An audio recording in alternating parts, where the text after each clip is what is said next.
Anti rabies vaccination घ्यायला लागतं, कारण स्वतःच्या प्रोटेक्शनसाठी ते आहे. रेबीजला अजून अनफॉर्च्युनेटली क्युअर काही नाहीये, त्यामुळे रेबीज झाला की there is no coming back from it. त्यामुळे प्रिव्हेंटिव्ह मेजर्स घेतलेले कधीही चांगले असतात. मग ती तू म्हणतेस तसं 13 वर्ष जगली आणि त्यानंतर दुर्दैवाने करेक्ट. तर मग ती गेल्यानंतर असं जाणवलं तुला की अरे आपल्या आयुष्यातला काहीतरी महत्वाची व्यक्ती किंवा भाग आपला संपलाय, म्हणजे ते प्रकरण आपलं संपलंय असं काही जाणवलं? डेफिनेटली फील होतं ते? डेफिनेटली फील होतं, कारण घरातल्या एका मेंबर सारखाच तो प्राणी वाढत असतो आपल्या बरोबर. त्यामुळे जसा घरातला मेंबर गेल्यावरती आपल्याला फील होतं की रुटीन मधला कुठला तरी आपला एक पार्ट मिसिंग आहे. या वेळात या व्यक्तीसाठी आपण या गोष्टी करायचो. तसं डॉग्सच्या पण वेळा असतात की ही तिची फिरवायची वेळ आहे, ही खायची वेळ आहे, तेव्हा ती नाहीये आणि तो लळा एक लागतो, बाय डिफॉल्ट लागतोच तो. सो ते फील डेफिनेटली होतं. जसं माणूस गेल्यावर फील होतं, ज्यांना एक्सपिरियन्स आहे पेटचा त्यांना सेम तसंच फील होतं. पुन्हा दुसरं डॉग तुम्ही होते तुमच्याकडे, तर ते तुम्ही कधी आणलं आणि मग ते रेस्क्यू केलं का प्रॉपर जसं चांगल्या वेगवेगळ्या ब्रीडची लोक ब्रीडची कुत्री आपल्या घरी आणतात तसं कसं होतं ते? सो दोन्ही डॉग्स माझे रेस्क्यू डॉग्स होते, म्हणजे इंडीज जे म्हणतो आपण, गावठी कुत्री जी रस्त्यावरती असतात. दुसरी डॉग ही तिला असंच कोणीतरी म्हणजे पिल्लं असताना सेपरेट करून गेलं होतं, आईपासून कुठेतरी सोडून गेलं होतं. मग ते आम्हाला सापडलं, आम्ही घेऊन आलो आणि तिचं नामकरण काय केलं होतं? तिचं नाव चार्ली होतं. सो तिला आम्ही आणलं तेव्हा आय थिंक दक्षा गेल्यानंतर 1.5 वर्षांनी वगैरे आम्ही तिला आणलं होतं घरी. सो ती पण आमच्या बरोबर होती, पण ती अनफॉर्च्युनेटली खूप कमी काळ होती, म्हणजे ती 11च महिने तिचं लाईफ स्पॅन होतं इन टोटल.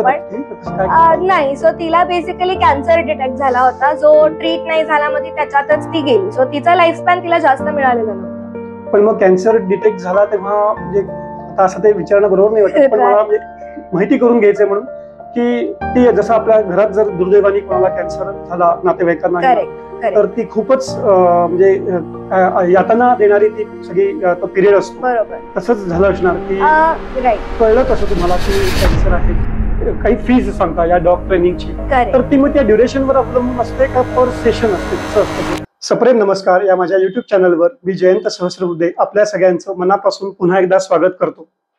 मंडळी, आपण लहानपणापासूनच चिवकाऊच्या गोष्टी ऐकत मोठे होतो आणि त्या गोष्टी ऐकता ऐकताच आपल्याला पक्ष्यांविषयी, प्राण्यांविषयी एक आवड निर्माण होते.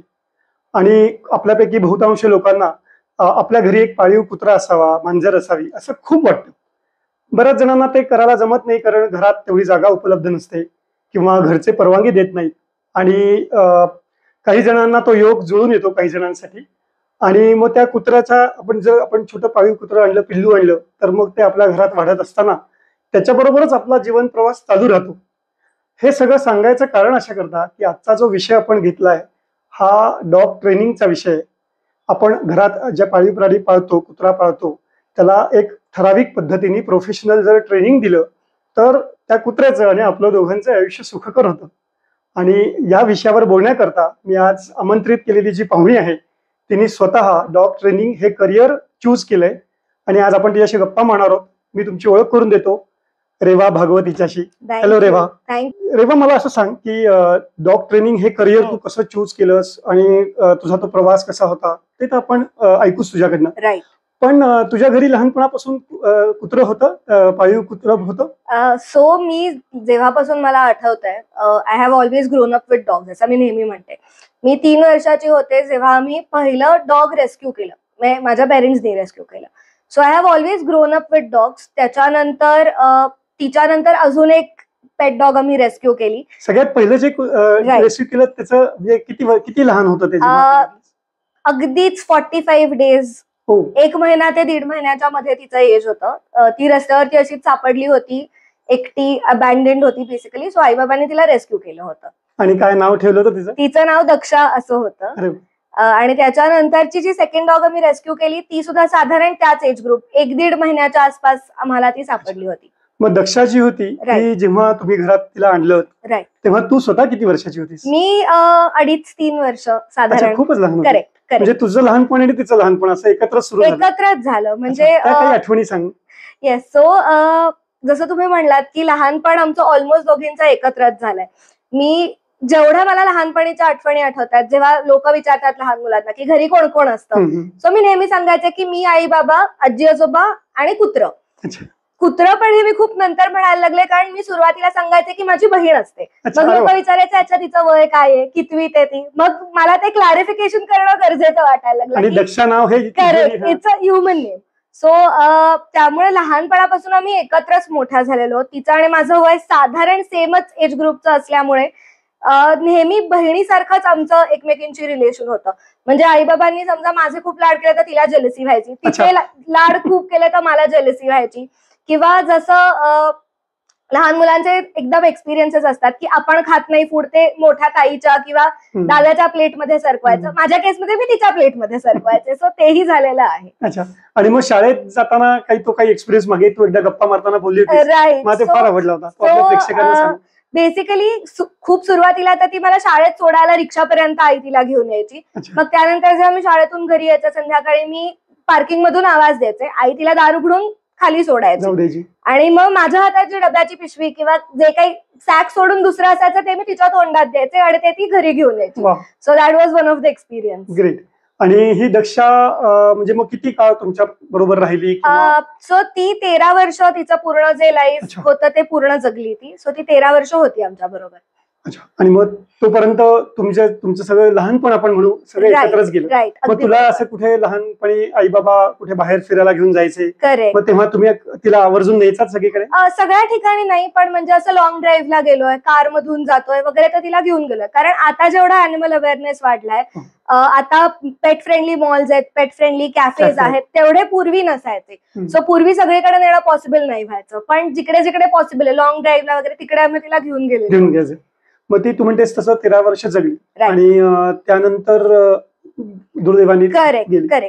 तर मग ती गेल्यानंतर असं जाणवलं तुला की अरे आपल्या आयुष्यातला काहीतरी एक महत्वाची व्यक्ती किंवा भाग आपला संपलाय, म्हणजे ते प्रकरण आपलं संपलंय असं काही जाणवलं?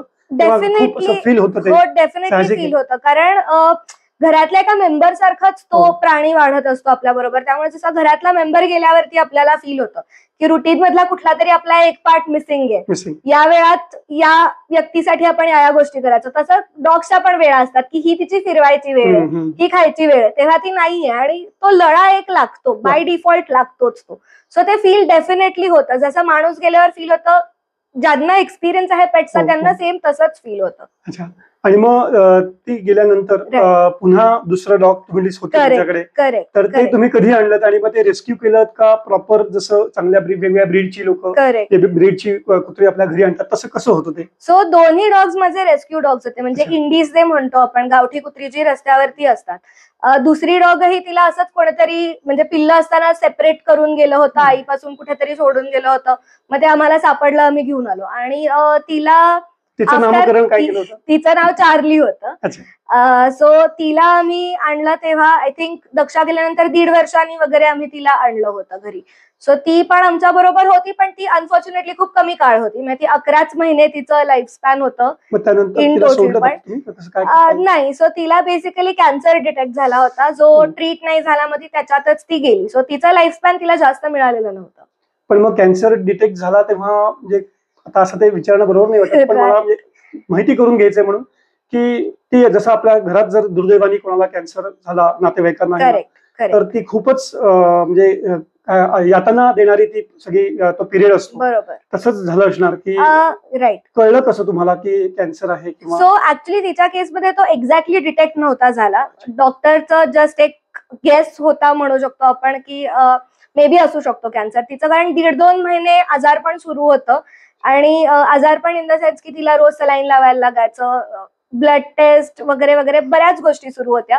पण नेमकं कशामुळे तिला त्रास होतो हे शेवटपर्यंत डिटेक्ट झालं नाही. सो डॉक्टरचा गेस होता की तिला कॅन्सर 90% असू शकतो. आपण कॅन्सरचा टेस्ट करू पुढे, त्याच्यातून आपल्याला कळेल की whether she has the cancer or not. पण त्या टेस्ट करायच्या आधीच ती गेली अनफॉर्च्युनेटली. पण दॅट वॉज अ गेस की तिला कॅन्सर असेल. पण मग पुन्हा म्हणजे सेकंड कुत्र आपण म्हणू, पण डॉग तुझ्या आयुष्यात आलं आणि ते गेलं, मग आता आहे तुझ्याकडे? नाही, सध्या नाहीये. काय कारण नाही पाळलं किंवा? सो बेसिकली जेव्हा आपण कुठलाही प्राणी घरी आणतो, पहिलं 1 ते 1.5 वर्ष जसं लहान मुलाला आपण वाढवतो, इट्स द सेम प्रोसेस. त्याला तेवढा वेळ द्यायला लागतो, अटेन्शन द्यायला लागतं. तुम्ही कितीही बिझी असलात तरी त्या प्राण्यासाठी तेवढा वेळ तुम्हाला दिवसात काढायलाच लागतो. अनफॉर्च्युनेटली आता तो घरातल्या कोणाकडेच नाहीये. मी कामामुळे बाहेर, आई वडील त्यांच्या कामात बिझी, घरात सिनियर सिटीजन्स वगैरे असतात. सो आता ते पॉसिबल नाहीये, म्हणून आम्ही सगळ्यांनी कॉन्शियसली तो डिसिजन घेतलाय की जर आपण वेळ देऊ शकत नाही होत तर आता आणण्यात काही पॉईंट नाहीये. मग आता जेव्हा चार्ली होती तुमच्या घरात आणि तो सगळा काळ जो काही 12-13 महिन्याचा होता, तर तेव्हा ते सगळं कोणी केलं तिचं? म्हणजे तिला ब्लड टेस्ट साठी नेणं किंवा काय सलाईन तू म्हणली ती लावायला लागायचं, तर ते सगळं कोणी केलं घरात? जास्ती करून कोणी केलं? सगळ्यांनीच केलं, पण मॅक्सिमम टाइम मी तिच्या बरोबर होते, कारण तिला माझी खूप सवय होती आणि ती आई बाबांकडून तेवढे म्हणजे जेवढा शांतपणे माझ्याकडून औषधं घ्यायची त्यांच्याकडून घ्यायची नाही ती, किंवा मी उचलून तिला जेव्हा घेऊन जायचे ह्याच्यासाठी ट्रीटमेंटसाठी तेव्हा ती अलाव करायची, बाकी कोणी केलं तर ती नाही करू द्यायची. त्यामुळे माझी इन्व्हॉल्वमेंट जास्त होती. जसं आपण बघतो की करिअर जेव्हा आपलं साधारण 10वी-12वीच्या आसपास आपण हळूहळू करिअरच्या दृष्टीने विचार करायला लागतो किंवा काही फर्म डिसिजन्स घ्यायला लागतो, तसं तू 12वी कशातनं केलंस आणि मग पुढे ऍक्च्युअल एज्युकेशन, रेग्युलर जे एज्युकेशन असतं ते काही केलंस का? सो मी 12वीत असेपर्यंत माझी अशी इच्छा होती की मला वेटरनरी डॉक्टर व्हायचंय, कारण शाळेपासून ठरलेलं होतं की अॅनिमल्स रिलेटेड काहीतरी करिअर करूयात आणि पहिलं साधारण माहित असलेलं प्रचलित करिअर इज वेटरनरी डॉक्टर.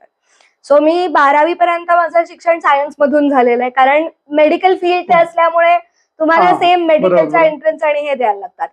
जेव्हा माझे सेकंड डॉगचे सगळे एक्सपिरियन्सेस सुरू होते, तिचं हॉस्पिटलायझेशन आणि ऑल ऑफ दॅट, तेव्हा मला कुठेतरी असं रिअलाइज झालं की हे मला नाही करायला आवडणार आयुष्यभर. म्हणजे एका मुक्या प्राण्यात तो काहीच सांगू शकत नाहीये, त्याची ट्रीटमेंट आपण काय करतोय कसं करतोय काहीच माहित नाहीये, सोल्युशन नाहीये, हेल्प करू शकत नाही होत, किंवा तो जो शेवटी डिसिजन येतो बऱ्याच डॉगच्या बाबतीत की आता त्याचं सफरिंग थांबवायला आपण त्यांना युथनाइज करू, असं जे डॉक्टर तुमच्या या डॉगच्या बाबतीत दिलं आम्हालाही दिलं होतं. आम्हाला दोन्ही डॉग्सच्या बाबतीत दिलं होतं, पण आम्ही स्वतःला लकी म्हणतो की आमच्या डॉग्सनी ती वेळ कधी आमच्यावर यूज दिली नाही. सो तो डिसिजन घेणं, युथनाइज करायचंय, हा खूप अवघड आहे आणि मला तेव्हा असं जाणवलं की हे मी नाही करू शकणार. सो त्यानंतर मी करिअर स्विच केला, मी सायकोलॉजी साठी ऍडमिशन घेतली. तेव्हा मग मी असं ठरवलं की मी अॅनिमल सायकोलॉजी मध्ये पुढे काहीतरी करीन. ते करत असताना साइड बाय साइड मग कॉलेज करून वेळ बऱ्यापैकी हातात असायचा. सो मी डॉग ट्रेनिंगचे कोर्सेस असं आहेत किंवा कोणीतरी माझ्या ओळखीत डॉग ट्रेनिंग करतंय असं मी ऐकलं होतं. सो मी त्या बाबतीत थोडं रिसर्च करायला सुरुवात केली आणि कॉलेज बरोबर एक टाइमपास काहीतरी कोर्स करावा अशा दृष्टीने मी खरं तर डॉग ट्रेनिंग शिकायला सुरुवात केली होती आणि मग ते जॉईन केल्यावर मला ते आवडायला लागलं हळूहळू. सो ते आता कुठे म्हणजे तू म्हणली तीस काहीतरी तू गुगलवर वगैरे सर्च राईट, पण मग ते कुठे मिळालं? म्हणजे तुला पहिलं तुझं प्रशिक्षण तुझं सुरू झालं म्हणजे तू स्वतः ट्रेनिंग घेतलंस की पाळीव कुत्र्यांना ट्रेनिंग कसं द्यायचं, तर ते कुठे एक्झॅक्टली घेतलंस? करेक्ट. सो पुण्यातच शुक्रवार पेठेत शैलेश ओमकार म्हणून ट्रेनर आहेत, धनुष केनेल नावाने त्यांचे ट्रेनिंग इन्स्टिट्यूट आहे. तर जेव्हा गुगलवरती मी सर्च केला त्यांचा मला पहिल्या 2-3 रेफरन्स मध्ये नाव आलं होतं. सो मी त्यांना कॉल करून विचारलं की मला असं असं शिकायला आवडेल, तुम्ही शिकवाल का? आणि त्यांनी सांगितलं ठीक आहे, ये उद्यापासून जॉईन हो तू. तेव्हा तू किती वर्षाची होतीस? मी 18-19 कॉलेजमध्ये फर्स्ट इयरला होते. शिक्षणाचाच हे होता. करेक्ट. सो तेव्हा मी त्यांना जाऊन भेटले, तेव्हा मला डॉग ट्रेनिंग म्हणजे एक्झॅक्टली काय असतं हे सुद्धा माहित नव्हतं. जेवढं काही व्हिडिओ वगैरे बघून माहिती असतं तेवढंच माझ्या डोक्यात होतं. त्यामुळे कॉन्सेप्ट पण माझ्या डोक्यात तशाच होत्या की मे बी मी जाईन 1-3-4 महिने शिकीन आणि मग मला सगळं यायला लागेल, मग मी माझं करिअर सुरू करेन, किंवा टाइमपास म्हणून पॉकेट मनीसाठी आपण डॉग ट्रेनिंग करू आणि हे करू असं माझ्या डोक्यात. करेक्ट. सो मी त्यांना जाऊन भेटले. पहिल्या 2-3 दिवसात आमची डिटेल डिस्कशन झालं की डॉग ट्रेनिंग कसं असतं, काय असतं. सो तेव्हा त्यांनी मला असं सांगितलं की तुला तुझ्या आयुष्याची पुढची 4 ते 5 वर्ष ह्याच्यात डेडिकेटेड शिकायला घालवायला लागतील. त्याच्यानंतर तुला ते यायला लागलं की तू स्वतः काम सुरू करू शकते. आणि तेव्हा सुरुवातीला मला विश्वास नाही बसायचा की एवढे वर्ष कशाला लागतात असं मला वाटायचं. करेक्ट. पण जसं जसं मी शिकायला सुरुवात केली मला हळूहळू जाणवायला लागलं की हो ह्याच्यात खूप गोष्टी शिकण्यासारख्यात. असंच मी 4-5 दिवस आले, शिकले आणि होईल असं ते नाहीये. जेवढे जास्त मी डॉग्स बघीन, वेगवेगळ्या ब्रीडचे असतील, एज ग्रुपचे असतील, बिहेवियर्स त्यांची वेगळी असतील, जेवढे डॉग्स मी जास्त हँडल करीन तेवढं मला ते अजून चांगलं यायला लागेल. सो मी त्यांच्याकडे 2019 मध्ये शिकायला सुरुवात केली होती. तर ते मी 2023 मिड 24 पर्यंत मी त्यांच्या बरोबर शिकत होते. मग हे 4-4.5 वर्षाचा साधारण पिरियड. करेक्ट. मग एवढं सगळं तुला तो पिरियड स्पेंड करताना असं कधी वाटलं का, जसं तुला वाटलं की 3-4 महिन्यात होऊन जाईल माझं? तर युजली आपण कसं करतो की 12वी नंतर एखादं आपलं कोर्स असतो डिग्रीचा किंवा ह्याचा, ग्रॅज्युएशनचा तो एक 3 वर्षाचा असतो आणि आपल्याला माहित असतं की या साली मी ग्रॅज्युएट होणार आहे. तसं कधी त्या दरम्यान असं वाटलं का की हा अच्छा अजून 1 वर्ष आणि मग मी सुरू करू शकते, पण मग करता करता 4.5 वर्ष लागली. तर असं काही असं वाटलं का की आपण आता शिकू पण मग नंतर लक्षात आलं नाही हा विषय मोठा आहे आणि हे खरोखर सगळं शिकावं लागणार आहे असं वाटलं लक्षात आलं? असं खूपदा झालंय. म्हणजे जेव्हा मी रेग्युलरली जसं माझं ट्रेनिंग सुरू झालं 1-1.5 वर्षांनी मला असं साधारण वाटायचं की आता आपण 1.5-2 वर्ष शिकतोय, आपल्याला बेसिक येतंय, आता आपण काय उद्यापासून पण सुरू करू शकतो. पण अशी कुठली तरी चॅलेंजिंग केस यायची की परत बॅक टू झिरो आल्यासारखं वाटायचं की आपल्याला काहीच येत नाही, काहीच शिकलो नाही. असं खूपदा वाटलेलं आहे मला 4.5 वर्षांनी. पण इव्हन आता जेव्हा मी माझी इंडिपेंडेंट केसेस एक्सेप्ट करते किंवा शिकवते, प्रत्येक वेळेला नवीन डॉगला अप्रोच करताना मी असाच माझा दृष्टिकोन असतो की मला काहीच येत नाहीये, मला 0 पासून सुरुवात करायची. कारण मी असं काही जर प्री नोशन डोक्यात ठेवून गेले की मला सगळं येत आहे तर ते वर्क नाही होत. या 4-4.5 वर्षात जेव्हा तू शिकत होतीस डॉगना ट्रेन कसं करायचं, त्या दरम्यान मला ते तुझ्या बोलण्यात आला होता एकदा आठवतंय की डॉग बाईट कधी झालं होतं? हो, मला डॉग बाईट झालेला आहे. भीती वाटली होती? नाही, भीती नाही वाटली. मला स्वतःला खूप आवड आहे पाळीव कुत्र्यांची वगैरे, पण कुत्रं चावलं तर काय होईल या ह्यानीच मी घाबरतो. आणि मला तुला तो किस्सा गमतीशीर सांगितला होता. आम्ही जेव्हा ढालूकर कॉलनीमध्ये राहायचो आणि असंच एक स्ट्रीट डॉग दिसलं होतं आणि मी घरी विचारलं की असं आणू का. लकीली वडील पण हो म्हणाले. मी इतका खुश झालो होतो, मी घेऊन आलो त्याला घरी. आणि समहाऊ काय माहिती म्हणजे आम्ही पण नवीन होतो त्या छोट्या पिल्ल्यासाठी आणि ते वातावरण पण नवीन होतं, तर रात्रभर ते ओरडत राहिलं. आणि सोसायटीतली लोक काय म्हणतील ह्या भीतीने मग शेवटी आम्ही सकाळी त्याला परत सोडलं. आणि मी त्याशी मला इतकं वाईट वाटलं होतं की काहीतरी आपल्या जवळच कोणतरी हिरावून घेतल्यासारखं. बरोबर. तर हे आणि मला पण मात्र तेव्हा जरी आवडत होतं लहान पिल्लू, पण मला ती भीती असायची की हे चावलं तर काय करायचं. तसं तुला जे म्हणलीस तू की चावलं मला तर ते गंभीर होतं खूप का ठीक आहे? इतकी गंभीर म्हणजे जखम नव्हती. मला ऍक्च्युली माझा घरचा डॉग सुद्धा चावलेला आहे, पेट डॉग, आणि ट्रेनिंगचा पण डॉग चावलेला. पण तुम्ही काही अँटी रेबीज किंवा हे अँटी रेबीज वॅक्सिनेशन घ्यायला लागतं, कारण स्वतःच्या प्रोटेक्शनसाठी ते आहे. रेबीजला अजून अनफॉर्च्युनेटली क्युअर काही नाहीये, त्यामुळे रेबीज झाला की there is no coming back from it. त्यामुळे प्रिव्हेंटिव्ह मेजर्स घेतलेले कधीही चांगले असतात. पण मग ते जर तुम्ही वॅक्सिनेशन किंवा इंजेक्शन घेतलं आणि दरम्यानच्या त्या पुढच्या कोर्समध्ये तुम्हाला जर कुत्रं चावलं तर म्हणजे हे होत नाही, आपल्या जीवावर काही होत नाहीये. म्हणजे कारण आपण आपल्या बॉडीला ऑलरेडी काय म्हणतो की वॅक्सिनेशननी तयार केलेलं आहे. जर काही सपोज आपल्याला रेबीड कुत्रं चावलं कुठलं तर त्याच्या अगेन्स्ट प्रोटेक्शनला प्रत्येक कुत्रं जे चावतं त्याला रेबीज असतो असंही नाहीये. रेबीज हे पर्टिक्युलर डॉग मध्ये असतं. म्हणजे लोकांच्या डोक्यात ते पण मिसकन्सेप्शन असतं की मला कुत्रं चावलं म्हणजे मला रेबीज होणार आहे. Not necessary. तुम्हाला रेबीज व्हायला फक्त रेबीजनी इन्फेक्टेड असलेलं कुत्रं चावायला लागतं. ओके.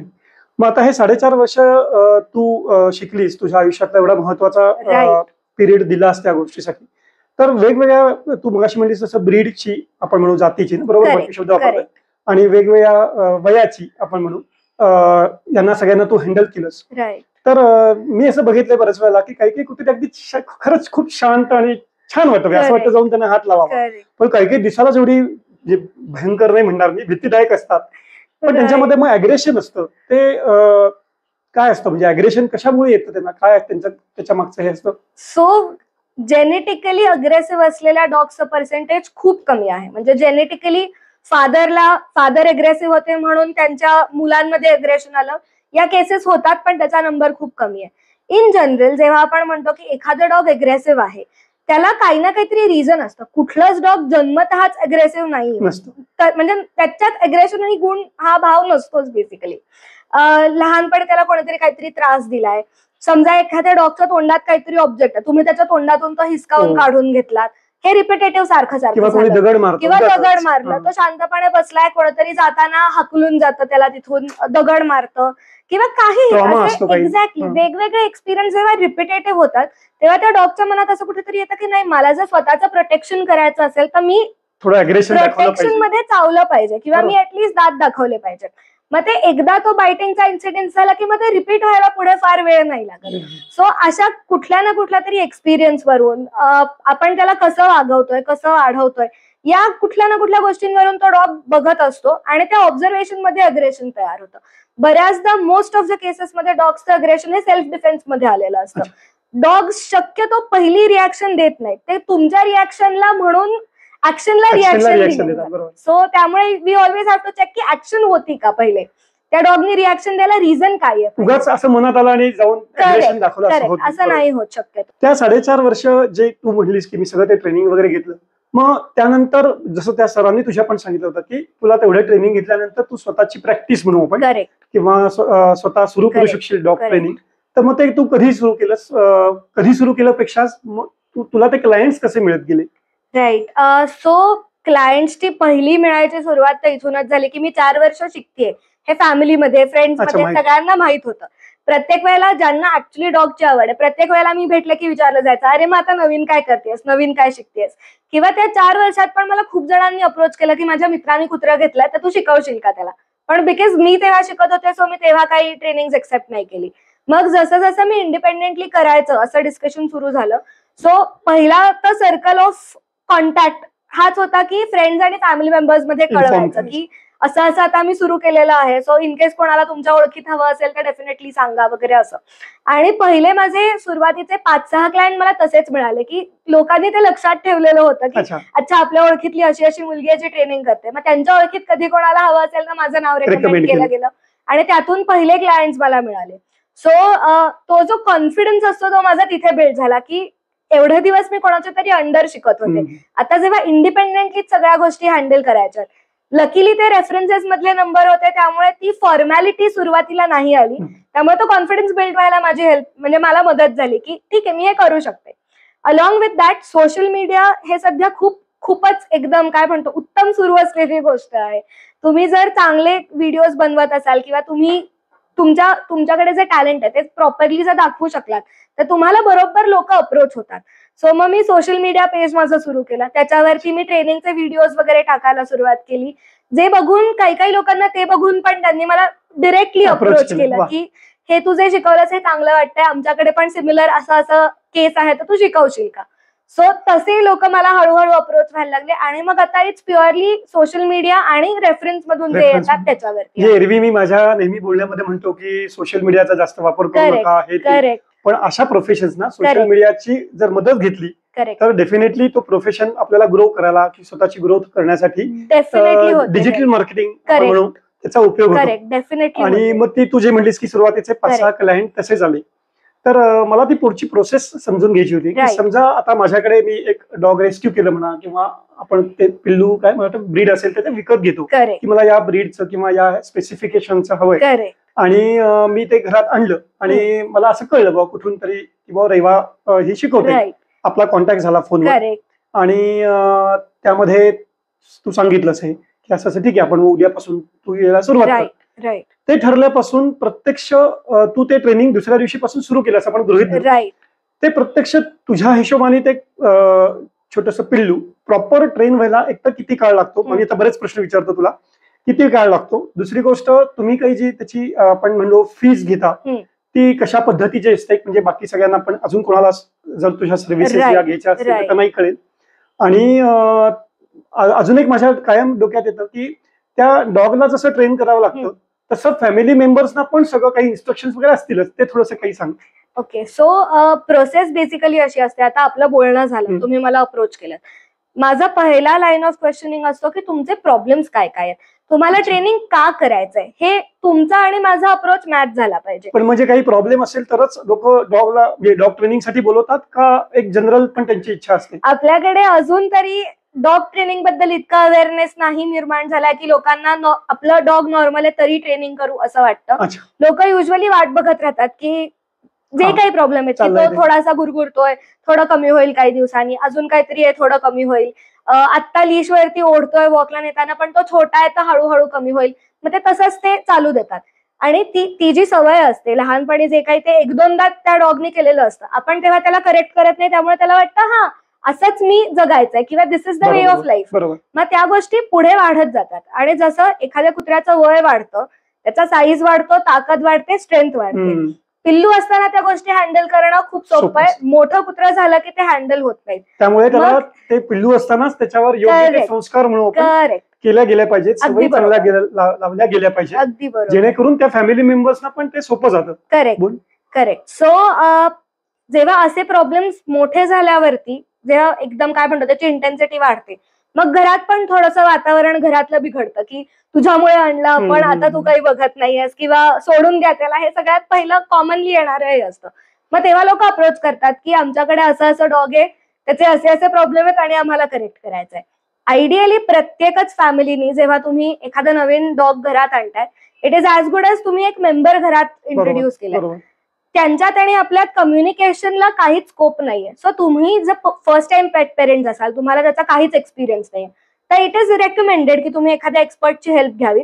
तुम्हाला जर माहिती असेल, आधीचा अनुभव असेल, तर तुम्हाला बेसिक काय केलं पाहिजे काय नाही हे माहिती असतं. So coming back to your first question, की पहिले जे प्रॉब्लेम आहेत हे काय आहेत हे मी जाणून घेते. एकदा मला प्रॉब्लेम कळले की मग माझ्या डोक्यासमोर लाईन ऑफ ऍक्शन क्लिअर असते की मी हे प्रॉब्लेम क्लिअर करायला काय काय केलं पाहिजे. त्याच्यासाठी मी लोकांचे रुटीन्स विचारते की त्या डॉगच्या रिलेटेड तुमचं काय रुटीन आहे, तुम्ही त्याला किती वेळ दिवसातला देता, तो कधी फिरायला जातो, कधी जेवतो, किती इन्व्हॉल्वमेंट तुमची आहे त्याच्या लाईफमध्ये. ते झालं की मला पण कळतं की इधर पेट पेरेंटची चूक आहे का डॉगचीच 100% चूक आहे. कारण शेवटी ते डॉग जर त्या फॅमिलीत राहणार आहे, काही काही गोष्टी फॅमिली मेंबर्सना पण करेक्ट करायला लागणार आहेत. फक्त असं एक्सपेक्टेशन ठेवणं की आमचं कुत्रच फक्त सगळं शिकून येईल, आम्ही आहे ते रुटीन असंच ठेवणार, तसं तर वर्क नाही होत. सो ते झालं की जे काही ठरलेलं फॅमिली मेंबर्सना पण त्यांचा अप्रोच पण बदलायला लागतो, बऱ्याच केसमध्ये बदलायला लागतो. त्यानंतर मग जसं तुम्ही म्हणलात की पहिले मी त्या पेटला शिकवते, माझं शिकवून झालं की मी फॅमिली मेंबर्सला शिकवते. कारण जर मी फॅमिली मेंबर्सला राईट वे ऑफ ट्रेनिंग शिकवला नाही किंवा त्यांची बॉडी लँग्वेज कशी जज करायची, आता अशी बॉडी लँग्वेज आहे, डोक्यात काय सुरू आहे, समजा तो ऐकत नाहीये, तुमची बॉडी लँग्वेज आणि तुमचा टोन कसा असला पाहिजे, तुम्ही अप्रोच कसं केलं पाहिजे, काय सवयी घरात, म्हणजे हे मस्ट डू आहे आणि हे ठीक आहे की थोडं तुम्ही 50-50 केलं तरी चालू शकतं, असं आहे. या गोष्टी त्यांना मला एक्सप्लेन करायला लागतात. ते झाल्यानंतर जेव्हा त्यांचं ते डॉग 100% ऐकायला लागतात, तेव्हा ते ट्रेनिंग पूर्ण होतं. असं म्हणलं साधारण एक अंदाजे किती वेळ लागतो? डिपेंडिंग ऑन, अगदी म्हणजे तुम्हाला काही फक्त बेसिक ओबिडियन्स शिकवायचा असेल तर ते 1.5 ते 2 महिन्यापासून ते तुम्हाला ऍडव्हान्स ओबिडियन्स किंवा बिहेवियर करेक्शन पर्यंत असेल तर ते 3, 4, 5 महिने या ड्युरेशन मध्ये कितीही वेळ लागू शकतो. तुझ्याकडनं आपण गप्पा मारताना ऐकलं मी की बिहेवियरल पॅटर्न, बिहेवियर करेक्शन, हे सगळे मुद्दे डॉग ट्रेनिंग मध्ये असतात. हे म्हणजे मी डॉग ट्रेनिंग हे ऐकल्यानंतर कधी विचार पण केला नव्हता. म्हणजे जसं आपण सायकोलॉजी, ऍक्च्युअली अॅनिमल सायकोलॉजी किंवा रेग्युलर आपल्या क्लिनिकल सायकोलॉजी मध्ये सगळ्या गोष्टींचा विचार करतो, तसा इथेही केला जातो. बरोबर. आणि साधारण तू म्हणतेस की 2-3 महिने एक युज्युअल हा टाइम आहे लागतो. तर मग आता जेव्हा तुम्ही काही फीज सांगता या डॉग ट्रेनिंगची, तर ती मग त्या ड्युरेशनवर अवलंबून असते का पर सेशन असते, कसं असतं ते? सो आता माझा जो पॅटर्न आहे, माझ्या फीज असतात त्या ड्युरेशन वरती, basically more than duration package वरती डिपेंडेंट असतात की तुम्ही कुठल्या पॅकेजसाठी ट्रेनिंग जॉईन करताय. There are some trainers they per session पण चार्ज करतात. सो ते प्रत्येकाची मेथड आहे, कोण कुठली मेथड फॉलो करताय ट्रेनिंगला त्याच्यावरती त्या गोष्टी डिपेंड होतात. आणि जेव्हा हे डॉग ट्रेनिंग आता तू युज्युअल बाकी क्लासेसमध्ये कसं होतं ट्युशनमध्ये की ते प्रोफेसर किंवा ते शिक्षक हे त्यांच्या घरी किंवा क्लास, प्रोफेशनल क्लास जर असेल तर तिथे असतात आणि सगळे स्टुडंट्स तिकडे जातात. तुझ्या बाबतीत एक्झॅक्टली उलट होतं, तुला त्या स्टुडंट्सच्या घरी जावं लागतं. तर असं तू म्हणजे दिवसातनं काही त्याच्या बॅचेस किंवा असं काही केलंयस? सो माझ्या शक्यतो एरिया वाईज बॅचेस असतात, 2 किंवा 3 दिवसात, म्हणजे वीक मध्ये 3 बॅचेस असं माझं शक्यतो रुटीन असतं की मॉर्निंगला 2, इव्हनिंगला 1 किंवा 2.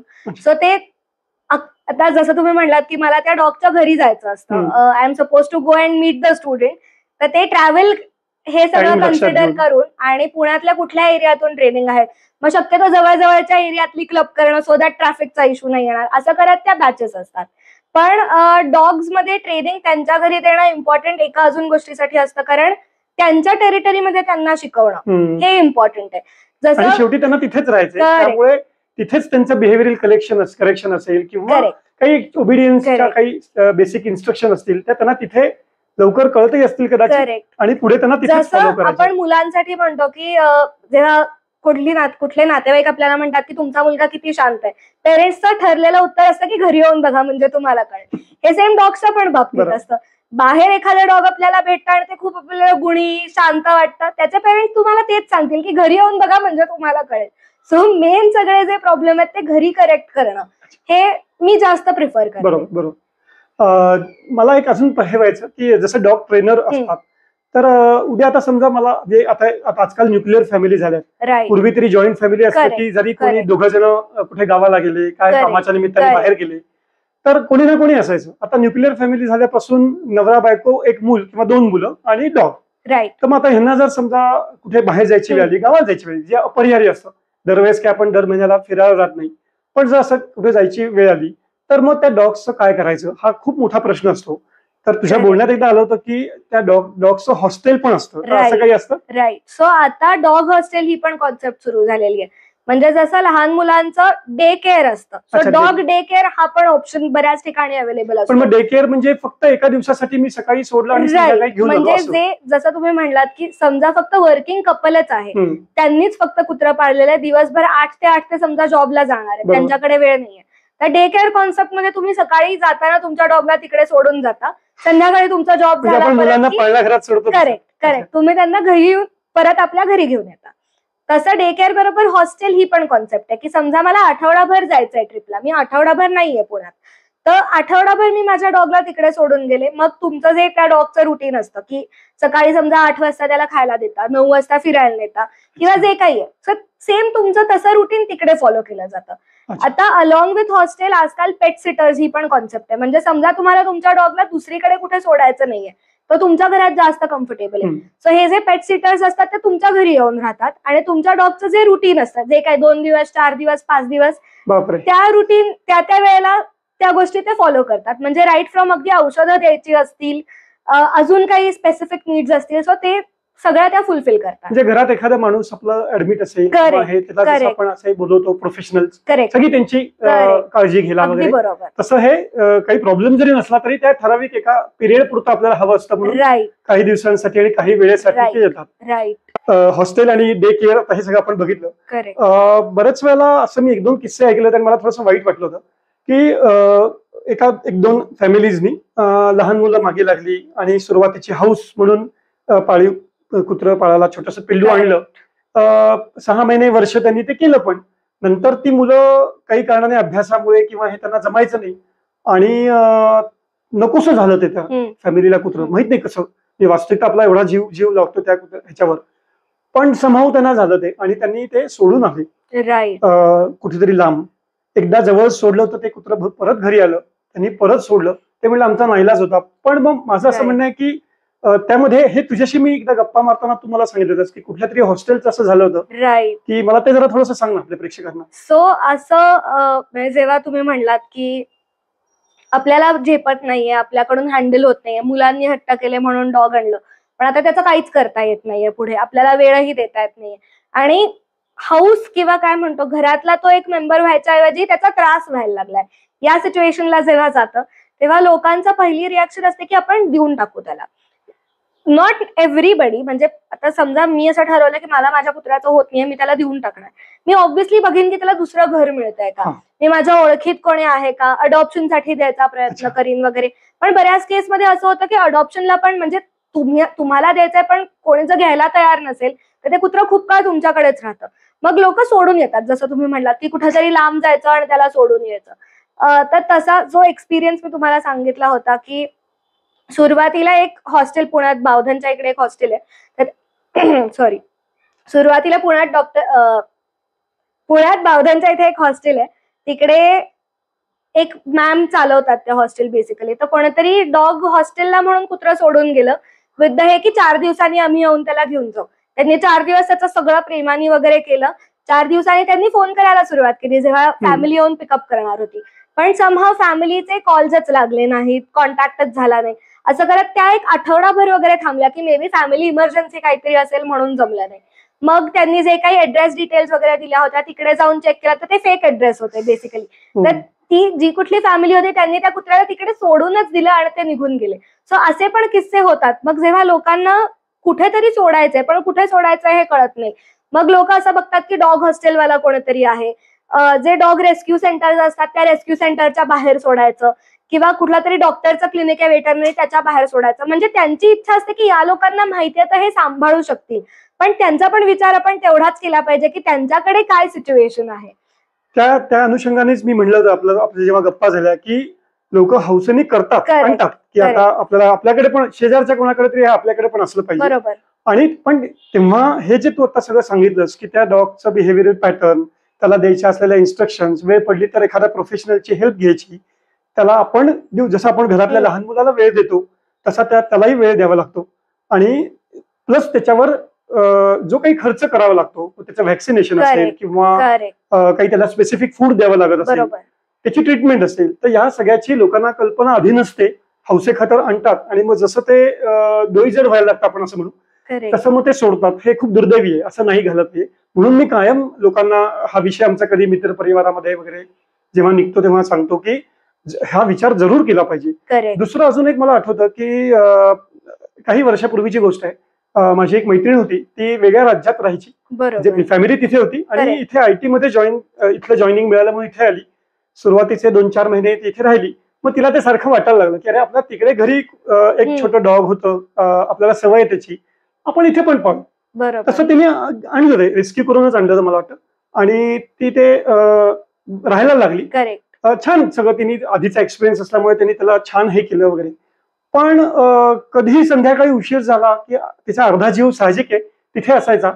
पण मी तिला एक गोष्ट, आमची मैत्री चांगली होती त्यामुळे मी तिला हक्काने ते सांगू शकलो की उद्या जर असं झालं की दुर्दैवाने तू काही कारणाने, छोटासा ऍक्सिडेंट झाला म्हण किंवा अपरिहार्य कारणामुळे तुला त्या दिवशी घरी तुझ्या पोचता नाही आलं, आज त्या दुसरं कोणीच घरी नाही कारण ती एकटी राहते, तर त्या घरच्या डॉगला तो त्या दिवशी उपाशी राहणार.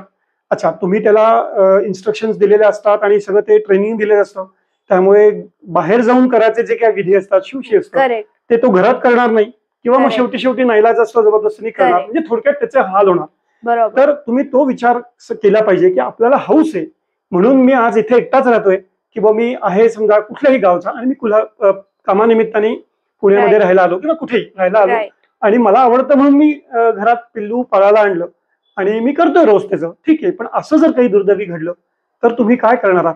तर तुमच्या शेजारच्या पाजारच्यांकडे किल्ली तुमच्या घराची आहे, ते तेवढेच यूज टू आहेत तुमच्या डॉगला, तुमच्या डॉग तेवढं यूज टू आहे. हा सगळा विचार म्हणजे असं वाटतं साधी गोष्ट वाटते, पण ही साधी गोष्ट नाहीये.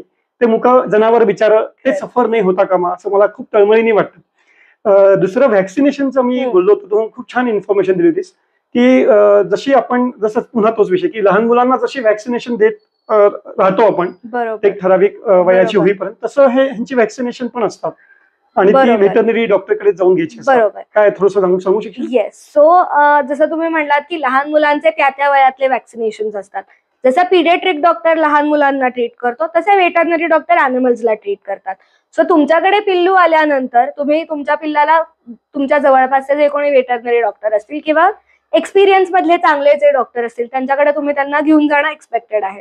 मग व्हेटरनरी डॉक्टर तुमच्या पिल्लाची सगळी पहिले टेस्ट करतो की फिजिकली तो हे आहे ना, बरोबर आहे ना, म्हणजे त्याला दिसतंय ना, बरोबर ऐकू येत आहे ना, जसं लहान मुलांचं केलं जातं सेम तसंच.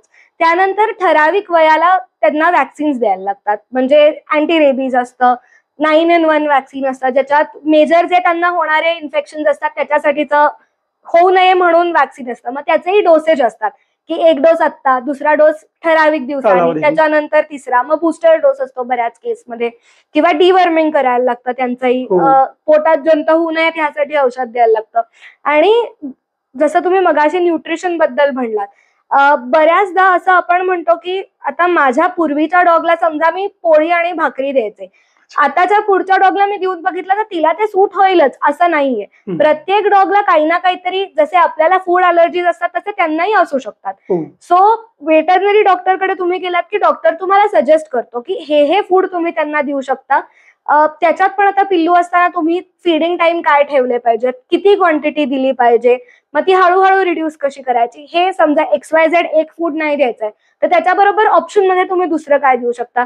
कारण आजकाल बऱ्याच लोकांची अशी इच्छा असते की आम्हाला पॅकेज जे पेडिग्री किंवा रॉयल केनाइन टाईपचे जे फूड मिळतं ते नाही द्यायचंय, आम्हाला घरातलं फ्रेश बनवलेलं अन्न त्यांना द्यायचंय. मग फ्रेश मध्ये काय ऑप्शन्स तुम्ही देऊ शकता, कारण जी प्रत्येक गोष्ट आपण खातो ती त्यांना सूट होईलच असं नाही. बऱ्याचदा त्यांना जेनेटिक स्किन कंडिशन्स असतात. माझा एक डॉग होतं, माझं स्टुडंट होतं, सो त्याला एक डर्मेटायटिसचा एक प्रकार होता, तर त्याला त्या डर्मेटायटिसच्या कंडिशनला स्पेसिफिक बनवलेलं फूडच लागायचं. बाकी घरातलं काहीही दिलं तर त्याचे केस गळायला लागायचे. सो अशा केसमध्ये आपण आपलं उगाच देत बसू एक्सपेरिमेंट करत आणि त्या कुत्र्याचे हाल होणार आहेत. सो आयडियली जे असे वेटरनरी डॉक्टर्स आहेत ज्यांना या गोष्टीतलं नॉलेज आहे, या विषयाची माहिती आहे, ज्याच्यातले ते एक्सपर्ट आहेत, त्यांचं ओपिनियन घेणं इम्पॉर्टंट ठरतं. म्हणजे इव्हन इफ तुम्हाला पूर्वीच्या डॉगचा एक्सपिरियन्स आहे, घरातलंच पूर्वी होतं म्हणून मी ट्राय करून बघितलं, तरी बिफोर ट्रायल एरर करण्यापेक्षा आयडियल आहे की तुम्ही डॉक्टरकडे जाऊन त्याचे सजेशन्स घेताय.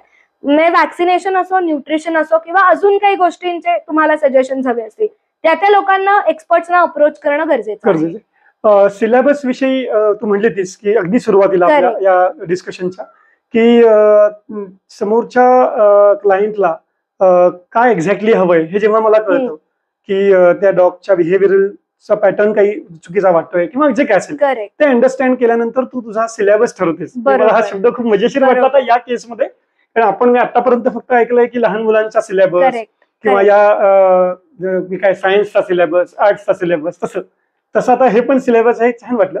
एक गोष्ट मला तू, माझी इच्छा आहे प्रेक्षकांना सांग की तू आतापर्यंत जेवढे डॉग ट्रेन केलेस ते सगळं तू नोट करून ठेवलेस आणि स्वतःची एक डायरी तू म्हणली तीस, बनवली तीस, काही व्हिडिओज घेतले, त्याच्याविषयी जरा सांग. सो बेसिकली माझा असा अप्रोच आहे की मला केस स्टडीज, जसं डॉक्टर केस स्टडीज आपल्या बनवून ठेवतात किंवा एखाद्या नवीन पेशंटला ट्रीट करताना त्याची पूर्वीची हिस्ट्री काय आहे हे बघतात, सो तसं मी पण नवीन डॉग्सना अप्रोच करताना, समजा जर त्यांचं वय जास्त असेल, एक 2-3 वर्षाच्या आसपासचे डॉग्स असतील किंवा अगदी पिल्लू असतील, पिल्लू असताना त्यांना हिस्ट्री अशी फारशी नसते पण मोठ्या डॉग्सना हिस्ट्री असते, सो ते मी सगळं नोट करून ठेवते सो दॅट मला पुढे ट्रेनिंग मध्ये हेल्प होईल. की एखादा समजा अग्रेसिव्ह डॉग असेल की या 4 किस्स्यात हे 4 किस्से जेव्हा तो चावला होता, मग ते नोट करून ठेवणं मला पुढे हेल्पफुल ठरतं की कॉमन काय त्याच्यातला पॉईंट होता ज्यामुळे तो चावला. दिसताना आपल्याला असं वाटतं की 4 वेगळ्या वेळेला तो चावला, पण कुठेतरी एक कॉमन लिंक असते. सो करेक्ट, ती लिंक मला फिगर आउट करायला हेल्प होते. किंवा समजा अगदी नॉर्मल डॉग आहे ज्याला काही बिहेवियरचा काही इश्यू नाहीये, काही नाहीये, पण त्याची केस मला युनिक वाटते किंवा त्याला शिकवताना मी काहीतरी ट्रायल एरर केलेले असतात जे सक्सेसफुल होतात किंवा काहीतरी मी गोष्टी केल्यात ज्या सक्सेसफुल नाही झाल्या, तर ते नोट करून ठेवलं की मला पुढे फ्युचरमध्ये जेव्हा कधी असं वाटेल की सिमिलर डॉग असं मी पूर्वी कधीतरी ट्रेन केलेलं होतं, सो ते रेफरन्स घ्यायला करेक्ट, सो ते रेफरन्स घ्यायला सोपे पडतात. आता लकीली फोन ही इतकी चांगली गोष्ट झालेली आहे की समजा प्रत्येक वेळेला जरी मी नोट करून नाही गोष्टी ठेवले, फोन काढून व्हिडिओ बनवला, व्हिडिओ रेफरन्स माझ्याकडे कायम राहतो, सो ते स्टोअर करून ठेवलं तर मला पुढे फ्युचरमध्ये माझी काय म्हणतो की एक केस स्टडीची बँक झालेली आहे ती बेसिकली, की जेव्हा मला गरज पडेल मी त्याच्यातून लायब्ररीतून त्या जे काय करेक्ट. आता जेव्हा तू इंडिपेंडेंट सुरू केलंस सगळं प्रॅक्टिस म्हणून आपण, तर आतापर्यंत एक रफली आठवत असेल तर किती डॉग्सना तू इंडिपेंडेंटली ट्रेन केलंस? मी आता 2023 नोव्हेंबर पासून ट्रेनिंग करायला सुरुवात केली, तर माझे लास्ट इयर पर्यंतचा रेफरन्स ठेवला होता, तर माझे 35 डॉग ट्रेन करून झाले होते. आणि हे ऑफकोर्स अर्थातच वेगवेगळ्या ब्रीडचे, वेगवेगळ्या वयाचे असतील. फार छान आहे. एक महत्वाचं विचारायचं होतं की जसं आता मी ठरवलं की अरे मला घरच्यांचं ठरलं की आपण आता एक छान डॉग आपण सुरुवात करू, पिल्लू वगैरे आणायचंय, पण तसे म्युनिसिपल कॉर्पोरेशन, लोकल किंवा असं काही त्याच्या बाबतीत रूल्स असतात की जे आम्हाला फॉलो करणं गरजेचं आहे? टेक्निकली जेव्हा तुम्ही पेट डॉग पाळता तर जसं आपण प्रॉपर्टी टॅक्स देतो तसं गव्हर्नमेंटला आपण पाळीव प्राण्याचा टॅक्स देणं मॅन्डेटरी आहे. त्याच्यासाठी त्याचं जाऊन रजिस्ट्रेशन वगैरे करायला लागतं की आमच्याकडे असं असं कुत्रा आहे, आणि तो काही म्हणजे असं खूप मोठा असा टॅक्स नाहीये, किरकोळ किंमत असते, पण तेही लोक आपल्याकडे करत नाहीत. जेवढा कंपल्सरी किंवा रूल्स आणि रेग्युलेशन बाहेरच्या देशात फॉलो केले जातात तेवढे आपल्याकडे केले जात नाहीत. बाहेरच्या देशांमध्ये जेव्हा तुम्ही एखादा डॉग घरी आणता त्याचे पेपर्स क्लिअर असणं, पेपर्स म्हणजे त्याचे आई वडील कोण आहेत, तुम्ही कुठल्या ब्रीडर कडून घेतला आहे किंवा कुठल्या सेंटर मधून ते पिल्लू घेतलेलं आहे, आई वडील म्हणजे जी पेडिग्री लाईन आम्ही म्हणतो, तर 3 पिढ्या आधीची पेडिग्री लाईन असणं हे कंपल्सरी आहे.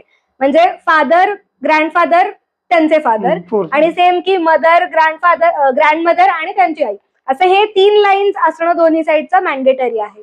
किंवा जे केनल क्लब्स आहेत, अमेरिकन केनल क्लब असेल, त्यांनी जे रूल्स अँड रेग्युलेशन दिलेत की गोल्डन रिट्रीव्हर असं असं असलं पाहिजे, तर त्या कॅटेगरीत हे मॅच होत आहे.